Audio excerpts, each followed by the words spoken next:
Camarades, bonsoir. Je voudrais apporter des clarifications sur le faux procès qui nous est fait depuis quelque temps et qui est relatif au reversement des MEPS dans le corps des PCM en EPS. Camarades, ce procès sans fondement qui nous est fait mérite aujourd'hui d'être clarifié, car le seul syndicat qui a porté cette question au cœur des revendications en 2006-2007, mais c'est le syndicat autonome des enseignants du moyen secondaire. Nous avions, dès la création de notre organisation, décidé de lutter contre toutes les formes d'injustice notées dans le secteur de l'éducation et de la formation.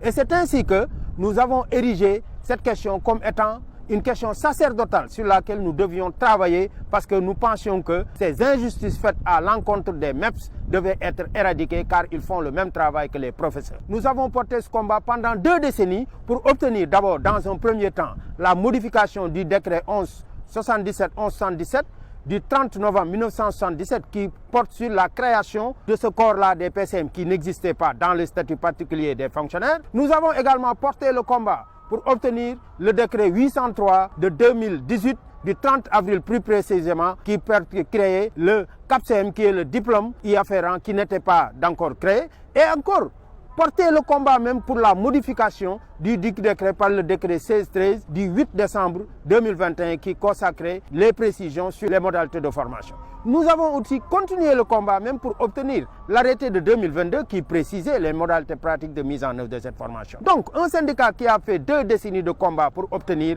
toutes ces avancées ne peut pas ne pas continuer à porter le combat. C'est pourquoi nous avons profité de la rencontre qui a eu lieu dernièrement avec le ministre de l'Éducation, notamment à la date du 31 janvier 2023, pour encore poser sur la table cette question et obtenir encore des avancées beaucoup plus significatives. Parce que pour nous, il s'agit moins de procéder à un refus systématique de la formation, mais plutôt de chercher les voies et moyens qui devraient nous permettre d'arriver à cette formation dans les moyens les plus rapides et aussi de régler les questions relatives donc au reversement très rapidement. C'est pourquoi nous avons demandé au ministre de prendre en charge nos 5 exigences. Les 5 exigences du SAEMS qui portent sur ce qu'on appelle déjà l'obligation de la formation qui a été déjà déclinée par le ministre de la fonction publique qui a précisé que comme il s'agit d'un saut de hiérarchie, il va falloir donc prendre en compte cette formation. Donc nos exigences portent sur les points suivants. Le premier point, camarades, c'est la réduction du temps de la formation de 14 à 10 mois, donc en une seule année scolaire. La deuxième exigence pour nous, c'est quand même l'allègement de la formation qui portera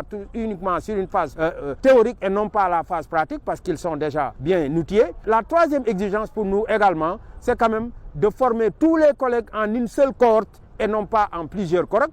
Mais nous exigeons également la formation en ligne parce que nous pensons qu'il ne s'agit pas de faire venir les camarades qui ont déjà de l'expérience. Et enfin, c'est la prise en compte de l'ancienneté civile de ces camarades pour reverser cela dans leur carrière et cela profitera à ces camarades. Camarades, je pense qu'aujourd'hui, le combat doit s'articuler autour d'une forme de solidarité de tous les MEPS et de tous les enseignants du Sénégal pour aller vers l'effectivité de cette formation. Et ainsi, nous allons continuer le combat pour que tous les enseignants du Sénégal aient un excellent plan de carrière qui va militer en faveur donc de ce qu'on appelle une amélioration continue de notre statut, mais aussi de la revalorisation de la fonction enseignante pour toutes les disciplines qui sont enseignées au niveau de notre pays et de l'école sénégalaise. Camarades, soyons solidaires, portons le combat ensemble.